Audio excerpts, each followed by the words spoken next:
Good morning. Good morning, Cookie.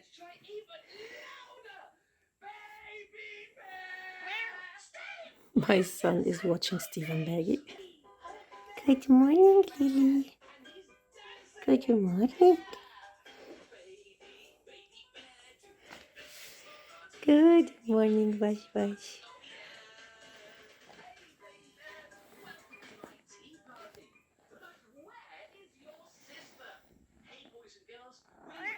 Oh, wow. Oh, wow. Good morning and welcome to my ugly bathroom. As you can see, my skin is now fully healed, I would say. I am in my bonnet. This is like the best invention ever. So, I am going to show you how I do my skincare. My son is in my bed watching Steve and Maggie. It's a show to learn English. He loves it and it works.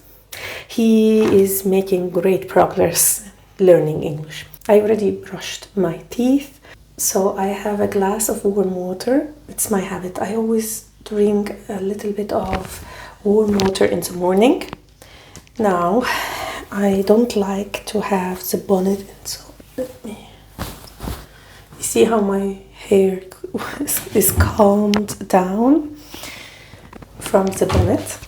Now, let's put this on. So I have here in my cabinet, this is all my skincare products. Some I am not using a lot actually, so I should maybe organize this. Anyway, I have then my cleansers here and I have different cleansers. But since my skin had an issue lately, I am going to go with a very gentle cleanser from CeraVe. I always use CeraVe as a cleanser, by the way. I tried a lot, even expensive ones, but I always return to CeraVe. You don't have to spend money on skincare, by the way. So let's wash our face first.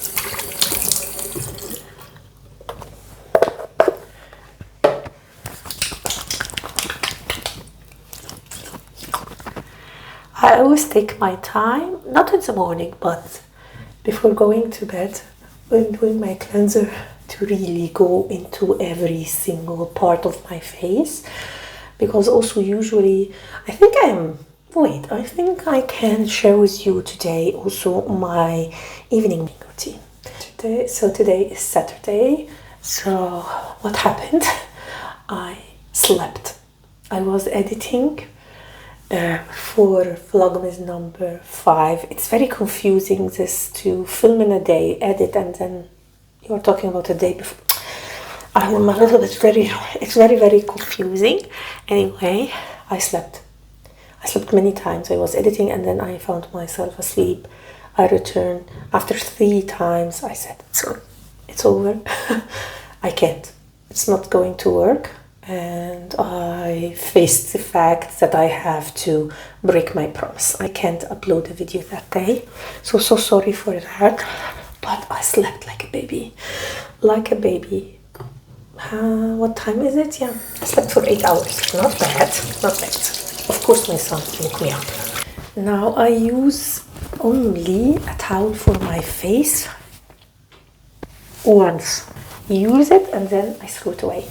Not throw it away, I threw it in my laundry bin.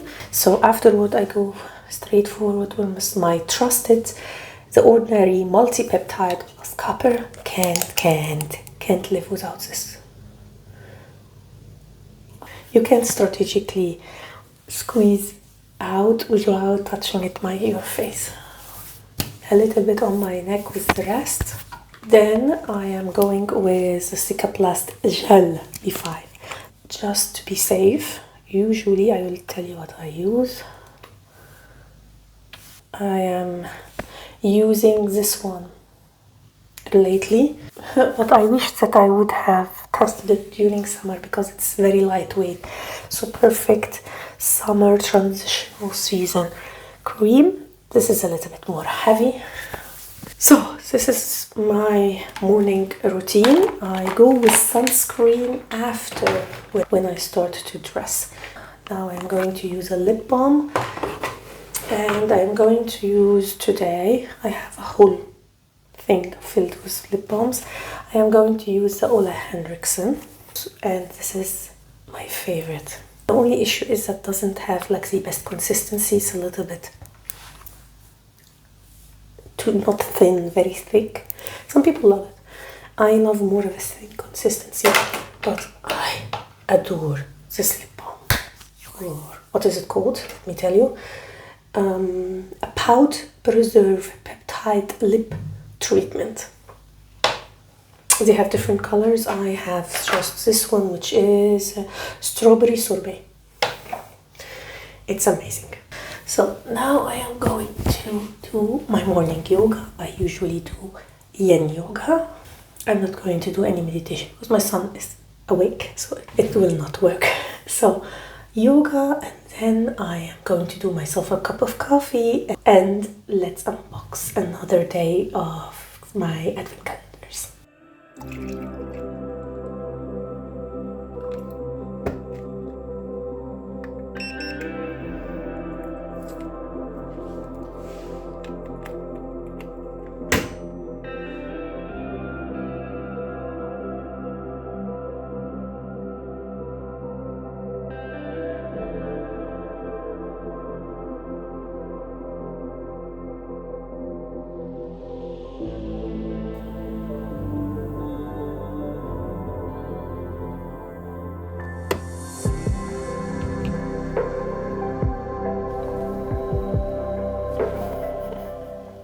Lily, my first cat.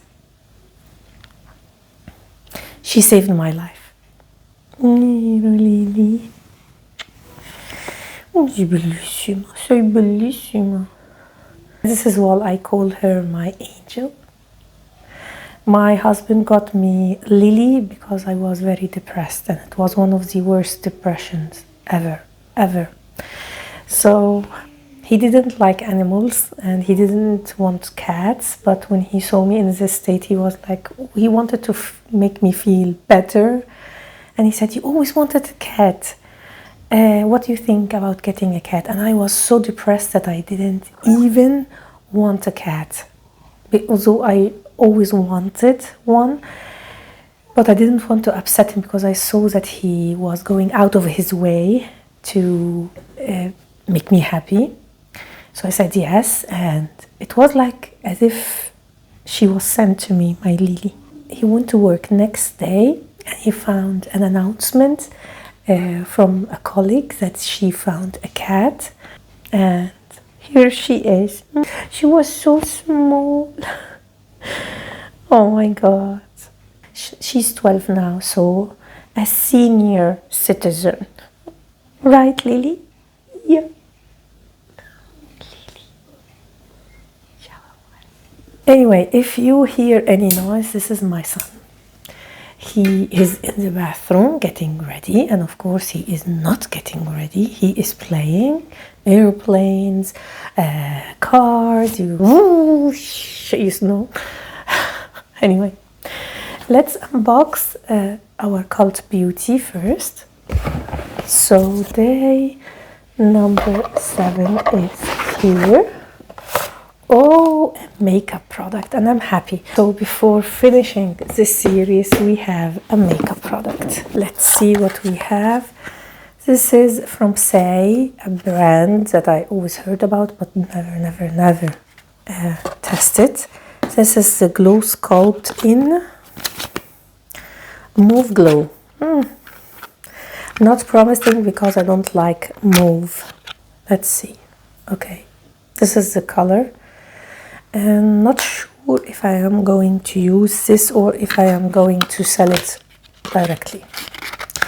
I have to think about it. This is why I'm not swatching it, because I don't know if I would like this color.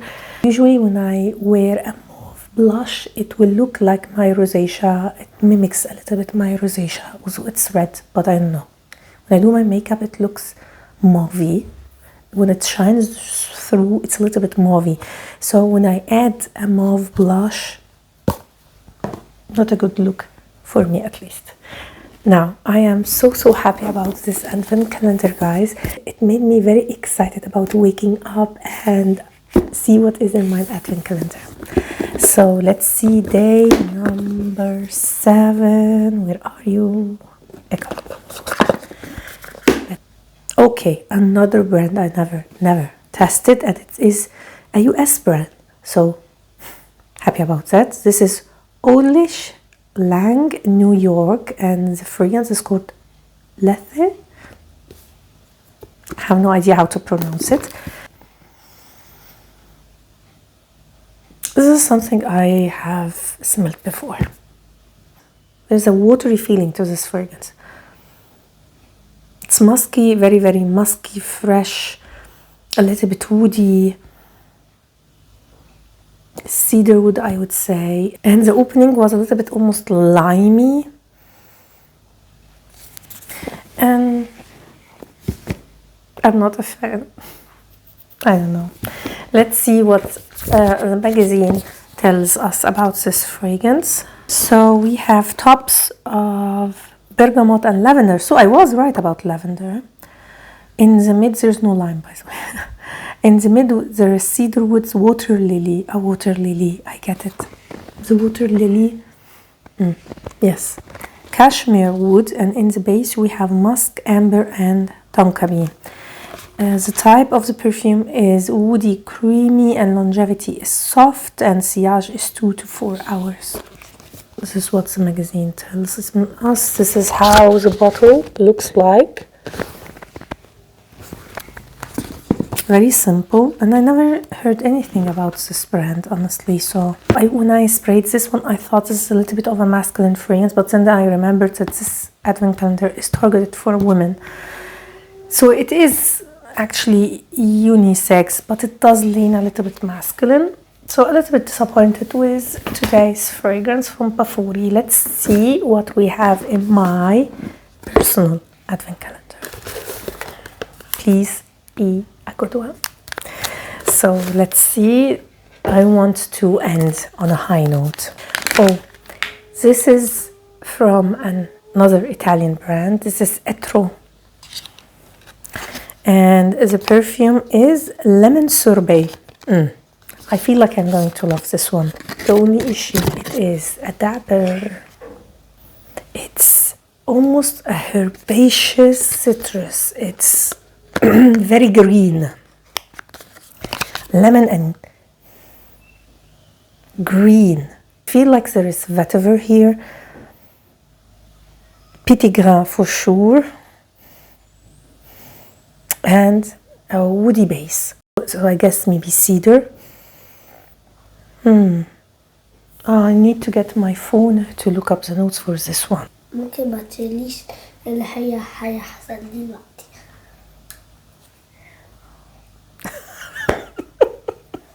So I was right about the vetiver, I was right about the petit grain, of course the lemon, but it doesn't have any cedar, it has sandalwood. So we have in the top lemon, petit grain, bergamot, and orange.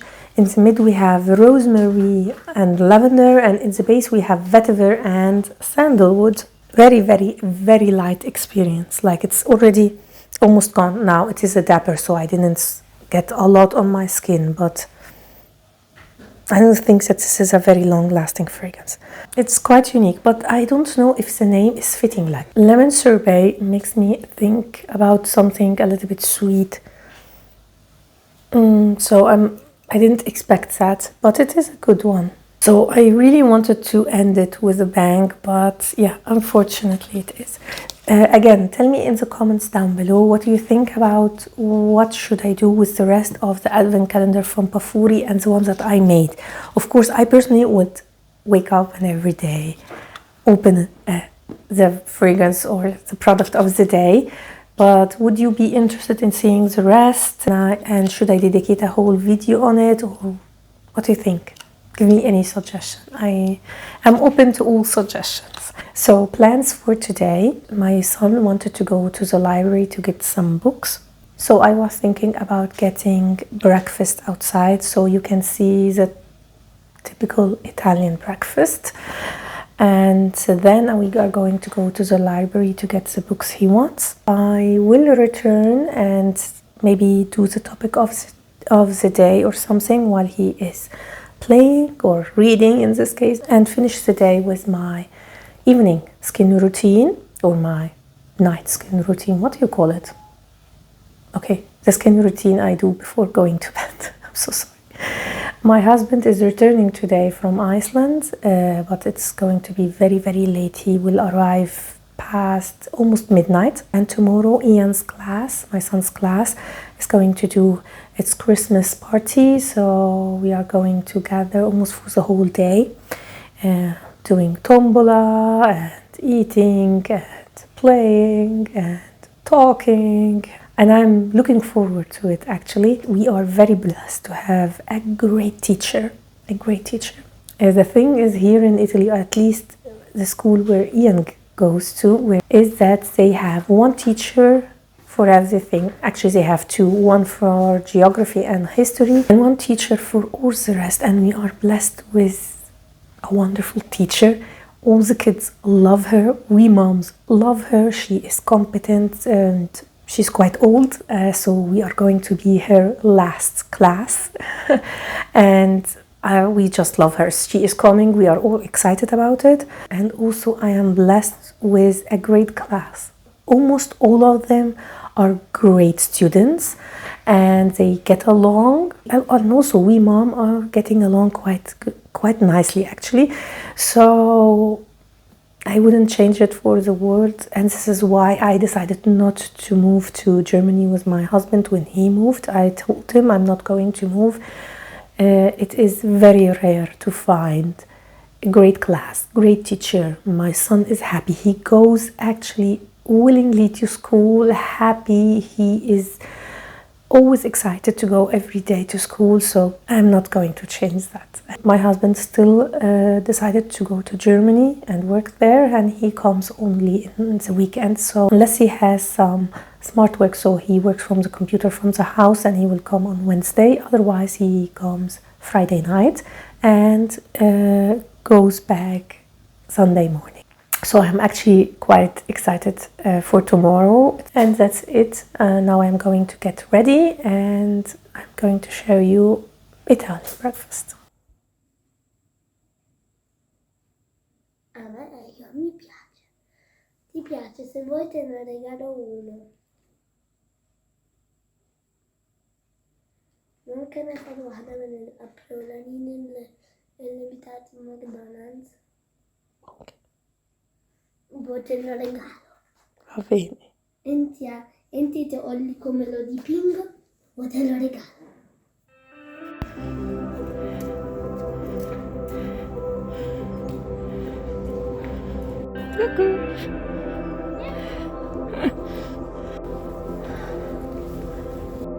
I needed to do a voiceover because the music was very, very loud. Traditional Italian breakfast is cappuccino, orange juice, and brioche or croissant. I cheated a little bit and took a piece of cake as a last cheating before going on a diet.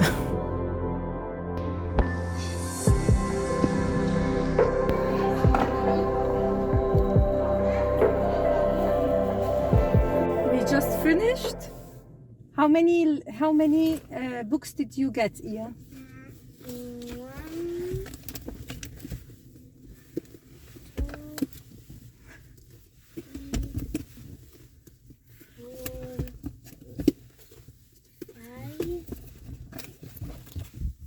6.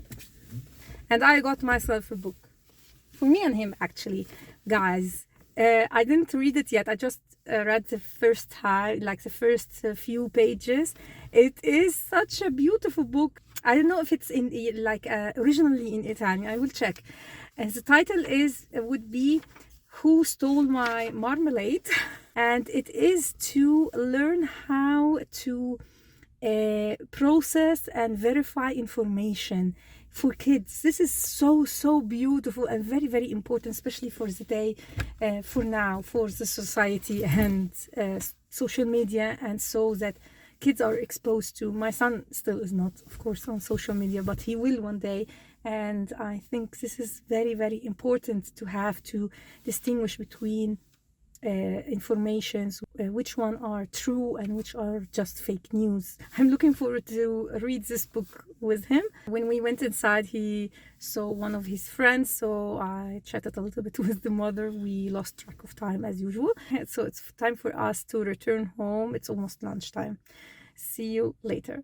So here I am.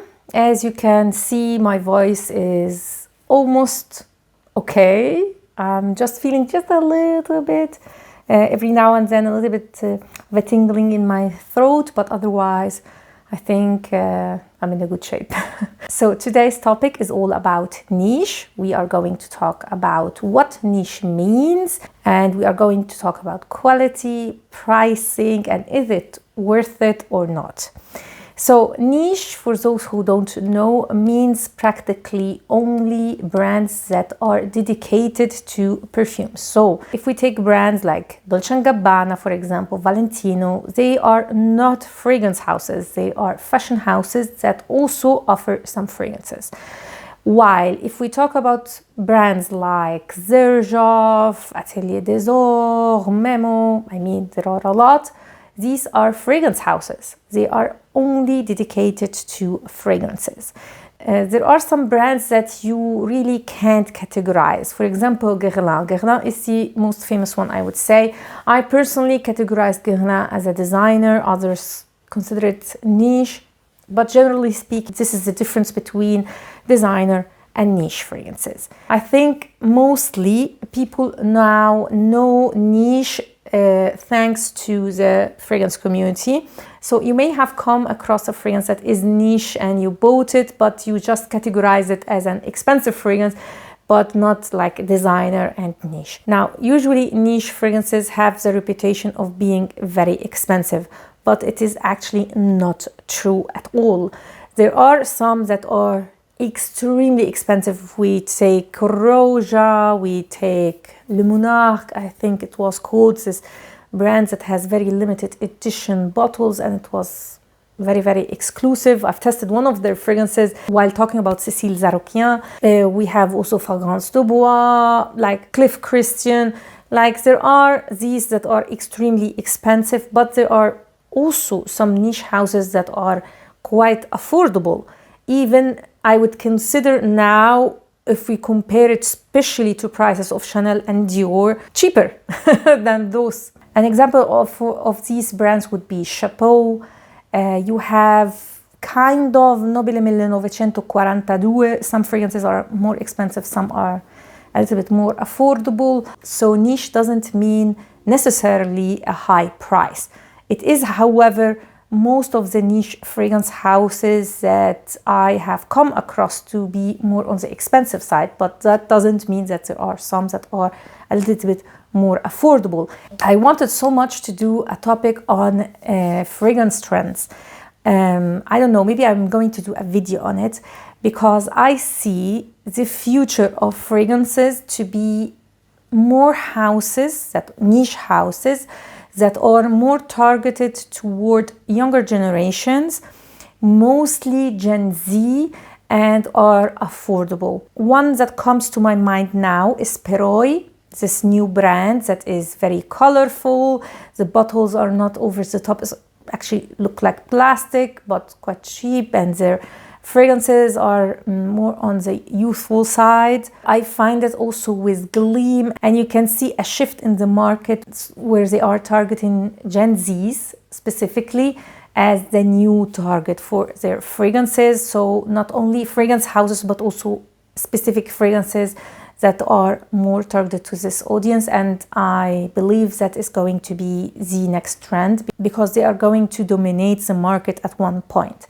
Anyway, that is another topic. Another thing that people correlate with niche fragrances is quality. And again, this is not always the case. In some cases, definitely. In other cases, I would say not so much.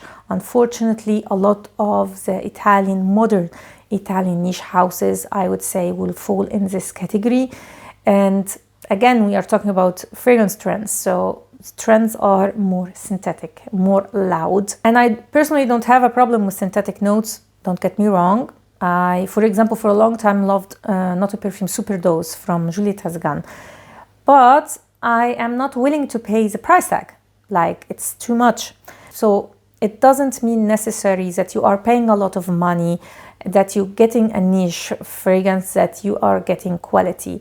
Now, again, quality is a question that not all people have a nose for it, and I am definitely not like the best judge.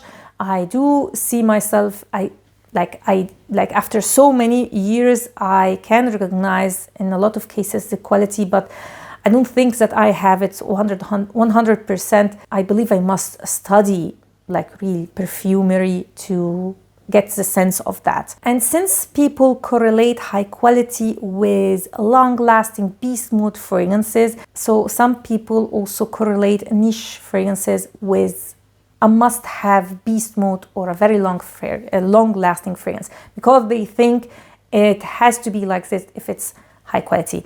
I talked about it in another topic. I will leave all my Vlogmas linked down below, and I will write you here the day where I talked about that, but this is not the case. It depends on the note. Is it woody? Is it citrusy? Like, the ingredient itself is by nature either a very strong, long-lasting one or one that is very soft and fleeting. So if we take, for example, ambergris, which like natural ambergris, this is like famously the fixative, that they used it as a fixative in fragrances because it makes the fragrance long lasting. And it is a very, very expensive ingredient. So sometimes it is the case, sometimes it's not. So quality and long lasting or good performance is not necessarily the same thing. So you may ask, what is the point of getting a niche fragrance if it is not necessarily high quality? Now, usually niche fragrances come with a certain aesthetic. Again, not the case, because now with all the boom of the fragrance world, we are getting a lot of releases that are quite designer-esque and not very unique. As anything, when something gets popular, it lowers in quality and in its uniqueness and so on. So usually when you go for niche fragrances, you are expecting something a little bit unique, something different, which makes sometimes the niche world quite challenging for people. Like an example for that, for me again, is Amouage. Amouage is not only a high quality brand, but it is quite niche-like. Their fragrances, I would say, for a normal consumer are quite challenging. Again, for the majority of their fragrances, not all of them. And this is not necessarily a bad or a good thing. This will depend on you and your aesthetic. If you want something easygoing, if you want something that is a little bit unique, etc. As I said, in the beginning, there was not a lot of talk about niche houses, let's say. And now it's getting more and more and more and more. And for a reason, as more people are drawn to the fragrance world, are testing more fragrances, you also develop your nose, let's say. So after a while, you will start to get a taste for more challenging, a little bit more niche-like fragrances. You can detect the quality also. It's an effect of training your nose. So if you have been on my channel, at the beginning, I had almost exclusively a designer collection. I had maybe 10 fragrances that are niche, no, maybe less even. Then I started to go into the private collections, so the collections that designer brands offer, that are more exclusive. So you will find them in their boutiques or online, but not at Sephora per se. And these were the majority, and I believe still the majority of my fragrance collection. But since then, I am shifting more and more toward niche. Some people consider that to be like snobby, but it's just a side effect of testing so many fragrances. This is why when once I saw an influencer talk about designer fragrances and how she suddenly rediscovered her love for designer fragrances, I was like, oh yeah, it's now because of the economy. People are looking for affordable choices like designer and Middle Eastern. So now we are talking about designer fragrances again. It's not like you are reliving your passion for designer fragrances. Now, don't get me wrong. I am not saying that designer fragrances are by definition bad or bad quality or whatever. No. Like, as I said about the niche, the same goes for designer. Some designer fragrances I would not interchange with any expensive niche fragrance. I did a video on the best designer fragrances. I will leave it linked down below if you are interested.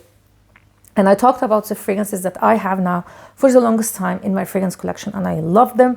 And they compete with the most niche-like fragrances, because even if you have an expensive taste, like I have to say I do, you still enjoy others. So sometimes I also enjoy synthetic cheapies. It's normal. All of us have a little bit of a variety in our taste, some wiggle room, let's say, between the most expensive to a little bit of a cheapy, easygoing fragrances. It's just normal.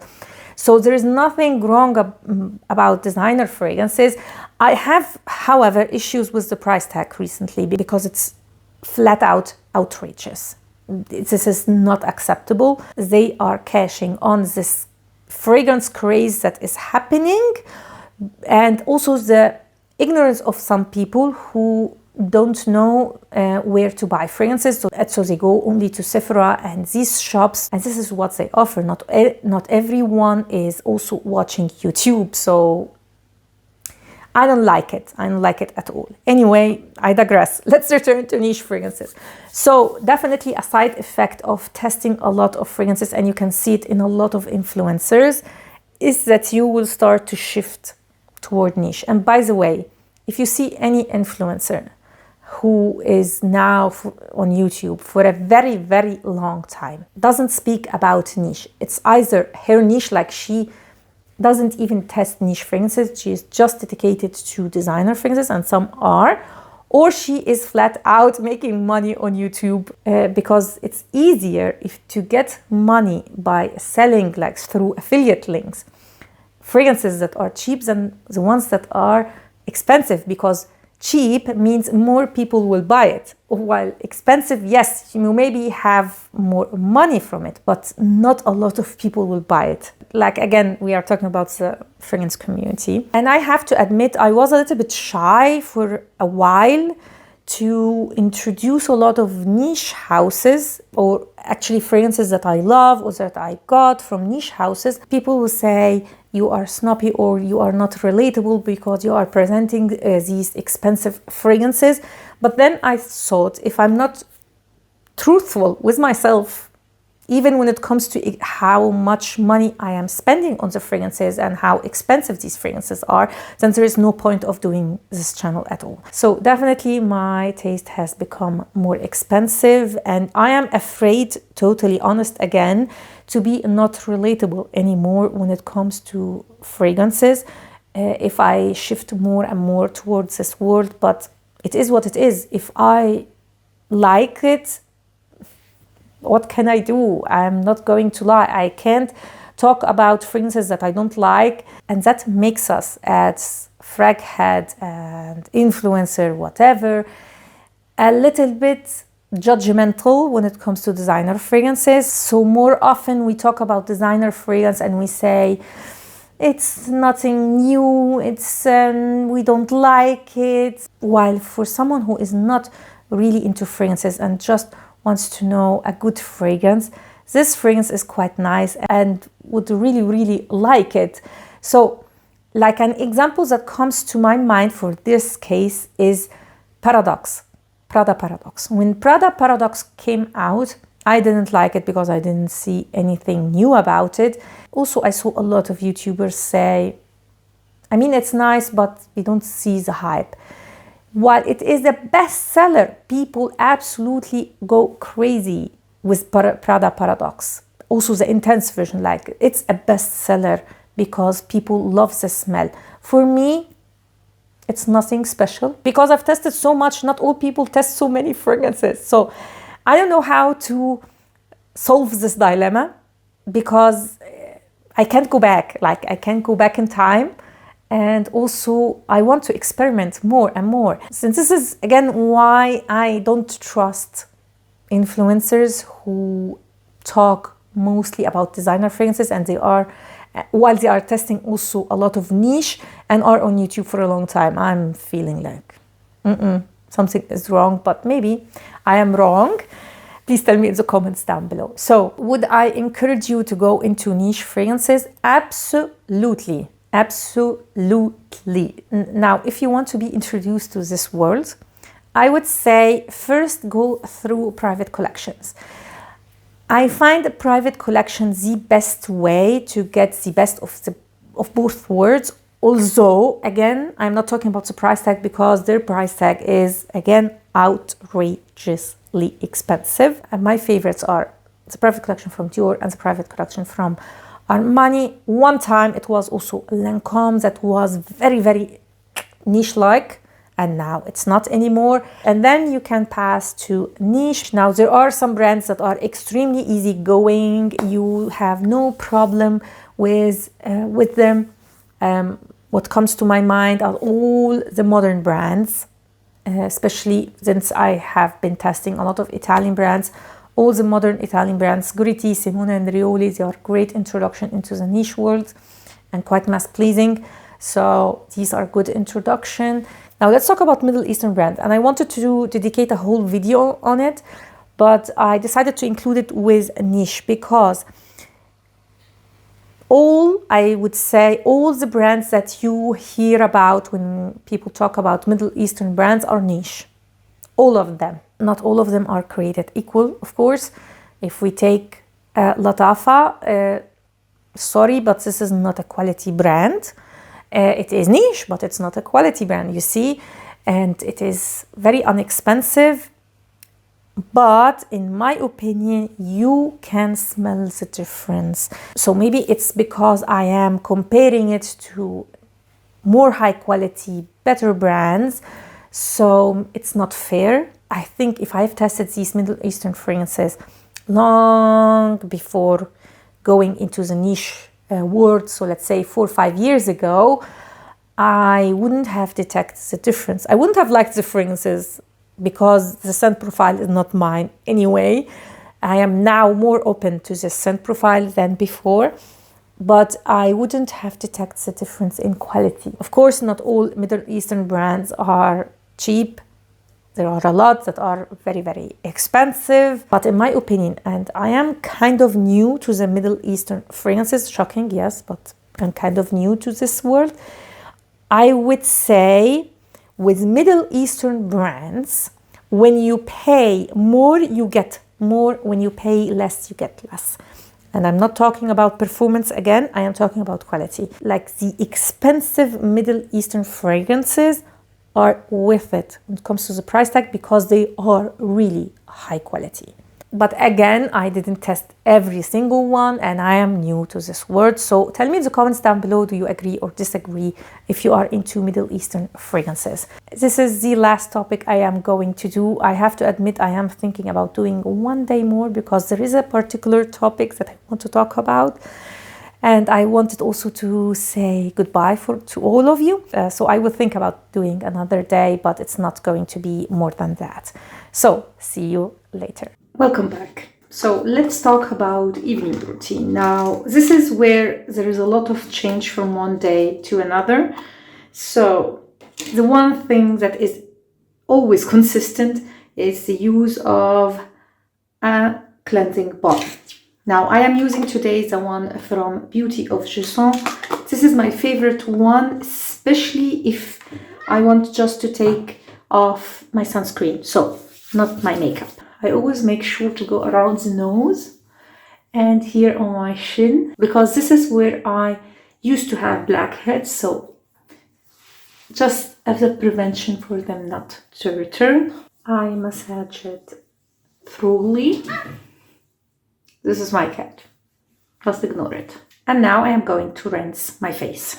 Cleansing balm is very important if you wear sunscreen. I used to skip this part and I regretted it because my pores were clogged.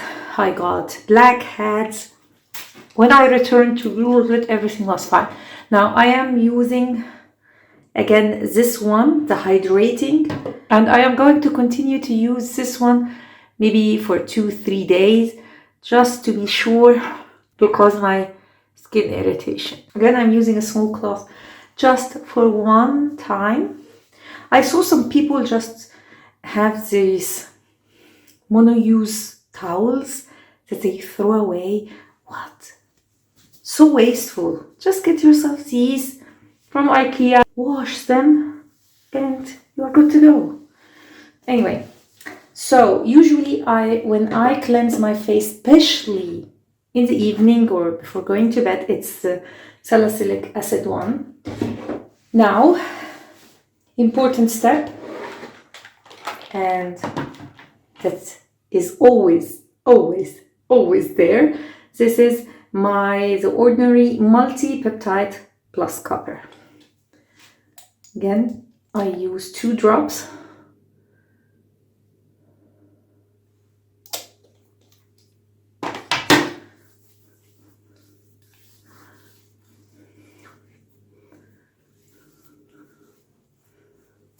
And then, now, from here, every day my step is different. My evening routine is a little bit different. Since my skin was a little bit irritated, but I still want to return to my routine, I decided to go with the most gentle one. So I am going in with the azelaic acid. This is from Paula's Choice. This is 10% azelaic acid booster. I have been trying this one now for a while. It's a good one, but I still prefer the one from The Ordinary.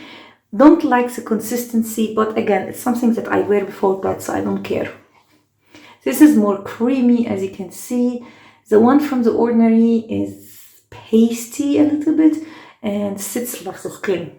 Doesn't sink in, but I prefer it. I don't know, and I feel like it does more for some reason.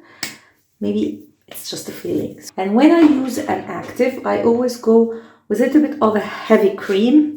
Of course, since we are in winter and the whole story about my skin, I am going in with La Roche-Posay Cicaplast B5, my favorite.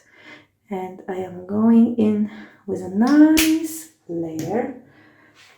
Sometimes I go with 2 layers. So I put the first one now, and then before going to sleep, I put another one. It depends. Every day is different. It depends on how my skin feels. If I see that it is totally absorbed or it's still looking like that, then I decide accordingly. Now I am just going to finish something in the kitchen, and then I'm going to bed. And it's time for me to say good night and goodbye also, because this is the last episode of my Vlogmas series. I'm not going to lie, I loved this experience. It was stressful, but I loved it. And I am already like considering, should I do maybe one day more? But for sure, this is the end of this day's Vlogmas. Thank you so much for your support and for watching this Vlogmas, and happy holidays. Ciao.